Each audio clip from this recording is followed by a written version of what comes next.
ओम ओम ओम ओम। तो इस विश्व स्तरीय अध्यात्मिक संगठन सत्संग की नींव जो थी ये 1990 में रखी गई थी, आज से 34 साल पहले। आज 2024 है।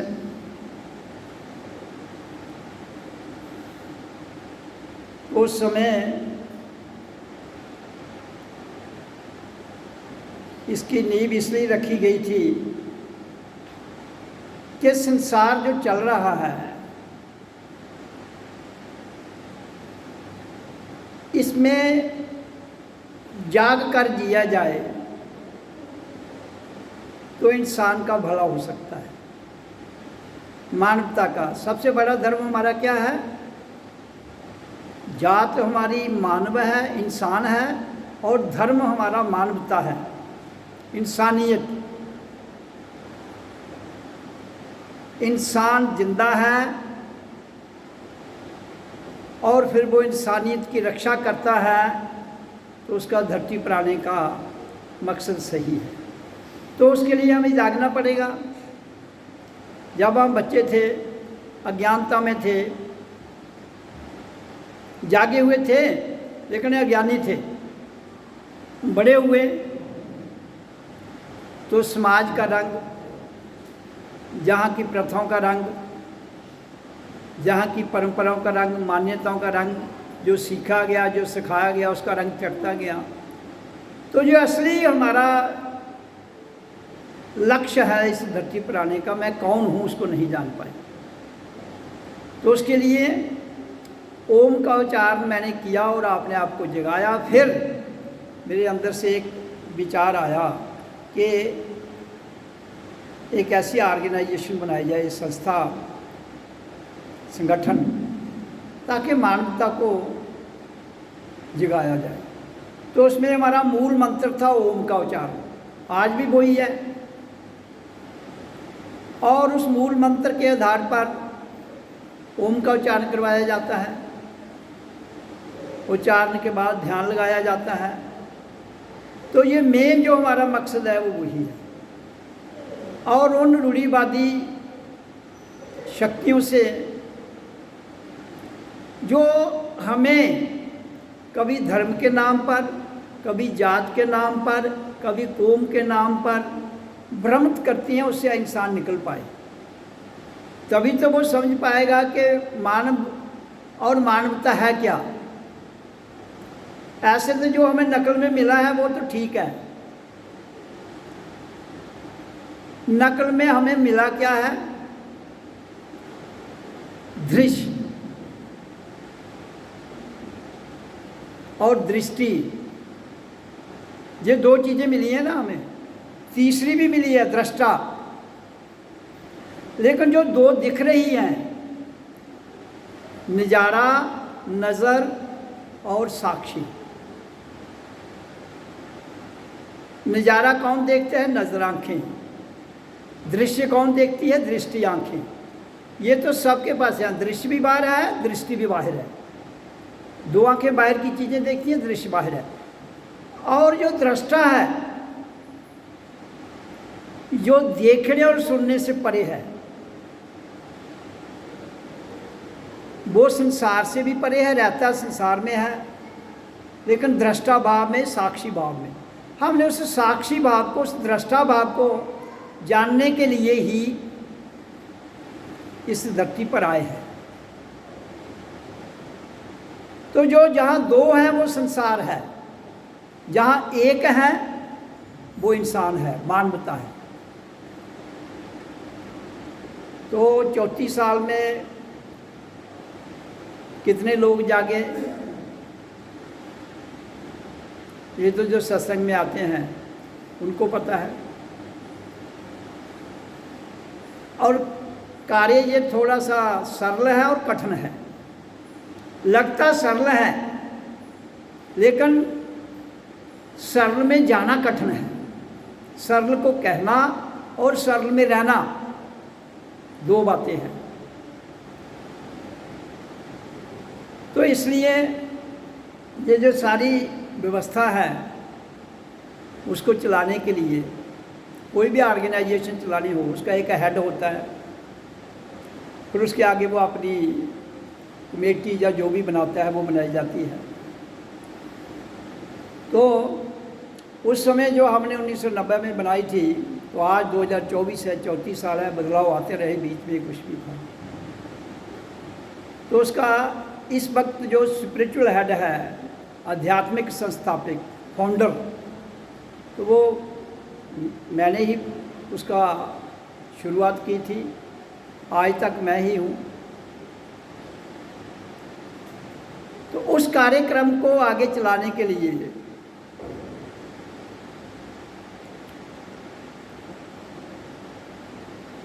समय समय पर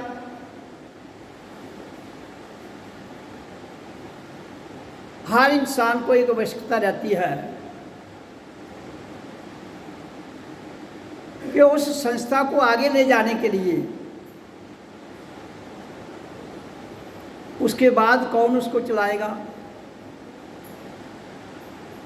या उसके रहते हुए किसको उस लेवल पर ले पहुंचाया जाए, वो सारा निर्भर करता है समय के आधार पर, और जो व्यक्ति उसके योग्य हो उसे। तो उसमें मैंने ये निर्णय लिया कि मैं जब तक हूँ तो मैं चलाऊँगा, और मैं अपने साथ एक सहायक को भी रखूँगा। ऐसे तो यहाँ जो आते हैं वो काफ़ी सहायक हैं लोग, सब ही हैं यहाँ। चंचल है, त्रिता जी हैं, सुनीता जी है, रेखा है, शिवानी है। नारी शक्ति की बात कर रहा हूँ मैं, और नर में भी हैं, अशोक जी भी हैं, और भी है, विजय जी हैं।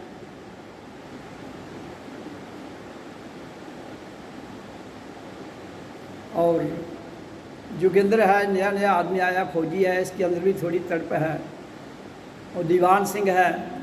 तो ये जितने भी लोग हैं इस कार्यक्रम को आगे ले जाने के लिए सक्षम हैं। मेहनत है, लगन है इनमें, लेकिन संस्था को चलाने के लिए या उसका हेड के रूप में कौन इसको आगे ले जाएगा, तो मैंने काफ़ी से चर्चा की। तो इस हम नतीजे पर पहुँचे कि मृदु को जब तक मैं हूँ एज ए सहायक के रूप में रहेगी मेरे साथ ये, और जब हम शरीर किसने छोड़ना पहले किसके नहीं, जब मेरे बाद अगर मैं पहले चला गया तो ये इसकी हेड रहेगी।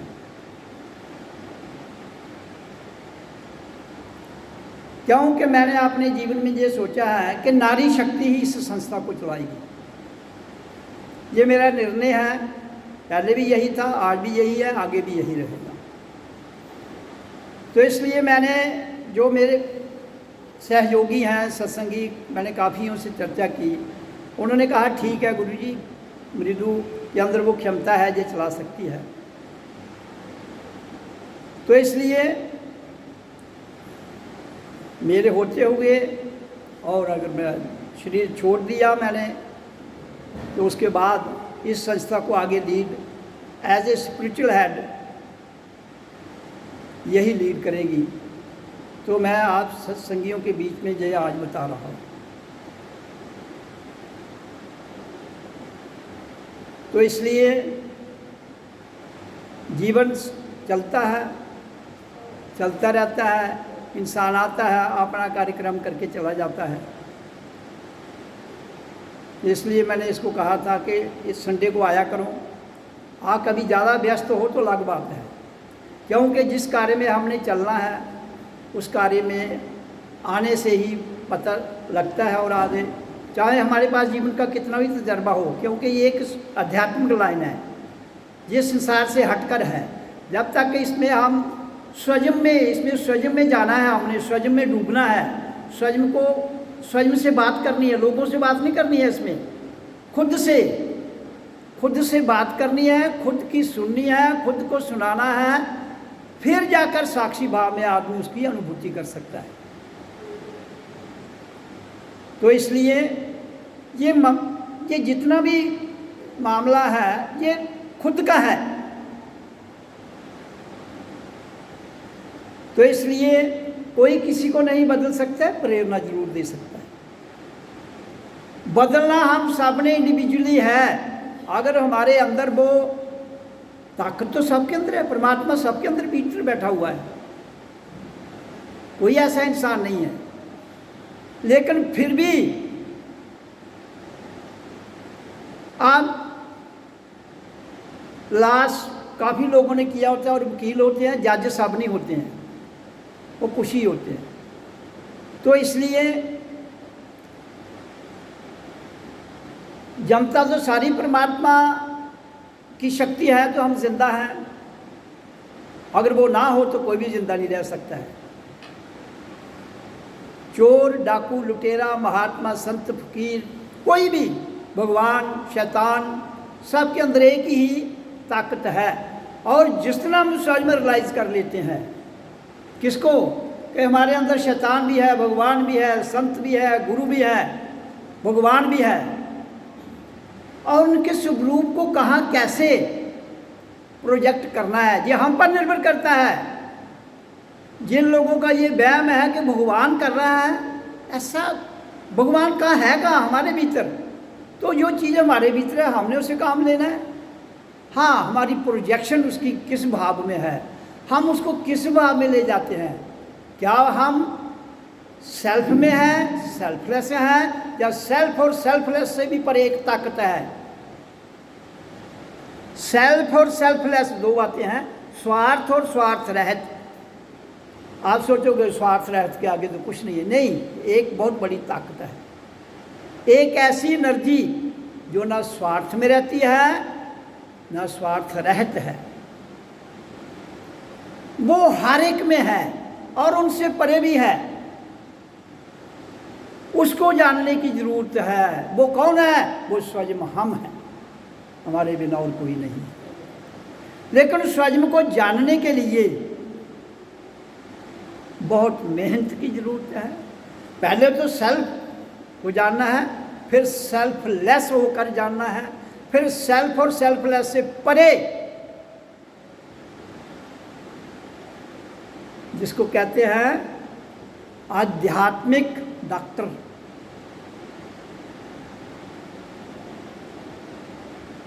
इस लाइन में मैंने बताया है कि इंसान जैसे जैसे इधर आज्ञा चक्र में आता है तो यहाँ से गेट खुल जाता है, किसका? रूहानियत का। फिर उसके बाद आगे संत, महात्मा, जितनी भी ये गद्दी है, गुरु, परम संत, साक्षात गुरु, उसके आगे है आध्यात्मिक डॉक्टर। तो इस स्टेज तक पहुंचना, मैं अपने मुंह से कहूं कि मैं अपनी तारीफ कर रहा हूं, इतना आसान मार्ग नहीं है, बहुत टफ है। और उस स्टेज तक जाना, यहाँ दुनिया के सारे शास्त्र क्लोज हो जाते हैं, सारे ग्रंथ बंद हो जाते हैं, ये वो स्टेज है। तो इसलिए चलो, आप प्रयास कर रहे हो सब, जहाँ तक भी जीवन के रहते हुए जा सकते हो कोशिश रखिए।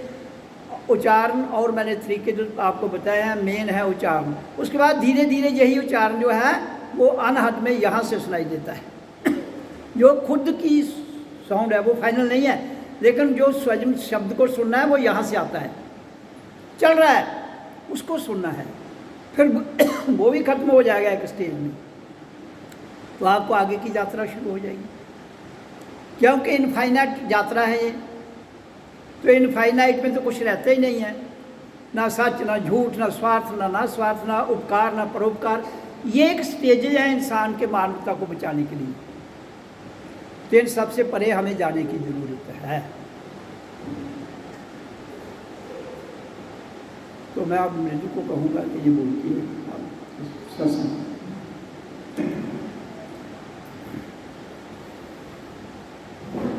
मेरा कोटि कोटि प्रणाम माइक बंद करी लिया सेकंड नंबर। मेरा कोटि कोटि प्रणाम गुरु जी को और सब सत्संगियों को नमस्कार। जीवन जो हमारा है, इसमें हम कुछ भी कार्य करते हैं, उसमें हमें सोच समझ के करना चाहिए और ये सोच रखनी चाहिए कि जो कार्य हम कर रहे हैं उससे हम किसी को नुकसान ना पहुंचाएं, किसी को भी हम किसी का मन ना दुखाएं। अगर जाने अनजाने में हमारे उस कार्य से किसी को कोई दुख पहुंचता है या कुछ वैसी बात है, उसको हमें कोशिश करनी चाहिए कि वो चीज़ हम ना करें। जो चीज़ हम चाहते हैं कि कोई हमारे साथ ना करे, उससे हम हर्ट होते हैं या हम परेशान हो जाते हैं कि कोई ऐसा हमारे साथ करेगा, तो हमें भी अपने मन में हमेशा ये सोचना चाहिए कि अगर हम किसी के साथ भी वैसा व्यवहार ना करें जो हम चाहते हैं कोई हमारे साथ ना करे। और सबसे पहले देखा जाए तो हमारा व्यवहार ही है जो हमें एक बार किसी से मिलवाता है। जो लोग आपके साथ जुड़ेंगे वो आपके व्यवहार की वजह से ही जुड़ेंगे। अगर हम अपने अच्छे से सबके साथ, फिर उसके बाद अगर हमें अपने सत्संग को आगे ले जाना है, उसके लिए जब हमारा व्यवहार अच्छा होगा लोगों के साथ, फिर हम उनको अपने साथ जोड़ेंगे। फिर आप एकदम किसी को बोलोगे कि आप इस राह पे चलो। हर किसी का अपना अपना एक मत है, वो उस हिसाब से चल रहा है। तो इसलिए धीरे धीरे धीरे धीरे हमें उनको अपने हिसाब से अपने ये बताना है कि ओम का उच्चारण करना है। हमारे हिंदू धर्म में तो ओम का उच्चारण सब लोगों को पता है, ये एक ही शब्द है और अब ये यूनिवर्सल ट्रुथ भी है और साइंटिफिकली प्रूवन भी है कि अब तो इसमें साइंस ने भी इसको प्रूव कर दिया है कि ये जो शब्द है यही एक ऐसा शब्द है जो हमें ऊपर ले जाता है, रोशनी है इसके आगे। और अगर हमें स्पिरिचुअल ग्रोथ चाहिए तो उसके लिए यही एक ऐसा शब्द है जो हमें आगे ले जाएगा। और मुझे लगता है जब इस शब्द को हम ध्यान से करते हैं तो ये हमारे अंदर की सभी कुरीतियों को भी खत्म करता है और एक अच्छा हमें इंसान भी बनाता है। और सबसे बड़ी यही बात है, जब हम एक अच्छे इंसान होते हैं और हम एक अच्छे शासन का भी को चलाते हैं। अच्छा इंसान जो होगा वही अपने देश को, अपने आगे पीछे के लोगों को उन्नति की तरफ ले जाएगा। इसलिए ओम का उच्चारण करने में अलग अलग स्टेजेस आती हैं जिसके बारे में गुरु जी हमें बताते रहते हैं और इन्हीं गाइडेंस में हमें इसको करना चाहिए। क्योंकि कभी कभी कोई चीज़ ऐसी होती है जिसके बारे में हमें समझ नहीं होती, हमें नहीं पता चलता, तो जब हम अपनी वार्ता गुरु जी से करते हैं तो वो हमें बताते हैं इस चीज़ को आपको ऐसे नहीं वैसे करना था, तो हमें क्लैरिटी आ जाती है। और हमारे यहाँ पे सभी जो पुराने हमारे सत्संगी भाई बहन हैं, सभी बहुत एक्सपीरियंस्ड हैं। उन्होंने अपनी अपनी इस फील्ड में अपने आप को ढाला है और बहुत अच्छी तरह उन्होंने प्रोग्रेस भी किया है और उनको अपने अपने एक्सपीरियंसेस भी हैं। तो उन्हीं के एक्सपीरियंसेस को लेके और उन्हीं का साथ लेके हमें आगे चलना है। और जीवन में अगर कोई कहे कि मैं अकेला ही सब कुछ कर सकता हूँ, ये नहीं होता है। एक यूनिटी होती है, एक ग्रुप होता है, तभी काम चलता है। अगर कोई सोचे कि मैं अकेला ही सारा काम कर सकता हूँ, नहीं होता है। जब हम एक ग्रुप में काम करते हैं, एक दूसरे की मदद लेते हैं, एक दूसरे को समझते हैं, तो वो काम हम आगे बढ़ा पाते हैं, नहीं तो नहीं बढ़ा पाते। इसलिए सभी सत्संगियों को मिलजुल कर अपने सत्संग को आगे बढ़ाना है, एक दूसरे का साथ देना है और इसको आगे ले जाना है। उससे क्या होता है, जब हम किसी चीज़ को मिलके करते हैं उसको हम आगे ले जा पाते हैं। और कई बार हमारे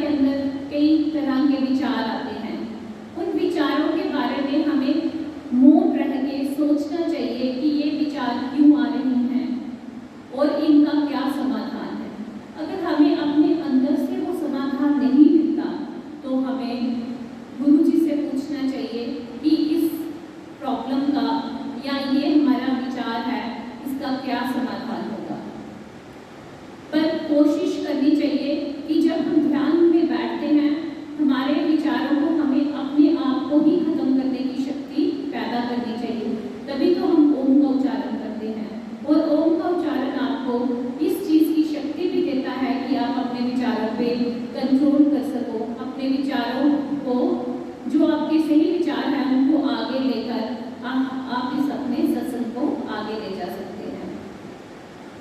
और जीवन तो एक धारा है, कब क्या है, गुरुजी ने तो चलो कहा कि चलो मृत्यु, अभी जीवन का कोई पता नहीं, गुरुजी ने कहा है हो सकता है पहले हमने ही चले जाना हो इसमें, इसलिए इन्हीं की गाइडेंस में हम सोचते हैं जब तक हम करें इन्हीं की गाइडेंस में करें, यही हमारे स्पिरिचुअल गुरु रहे, हम इन्हीं के चरणों में रहें।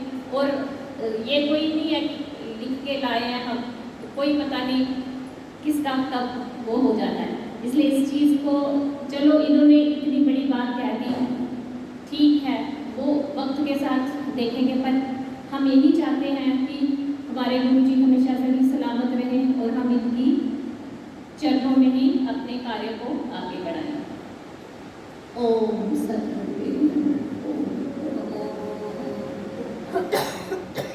बोलना हो?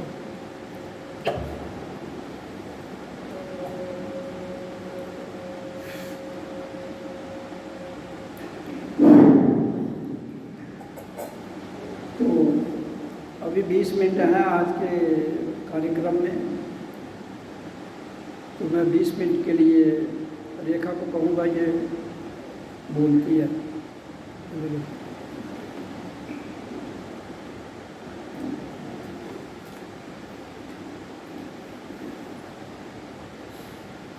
ओम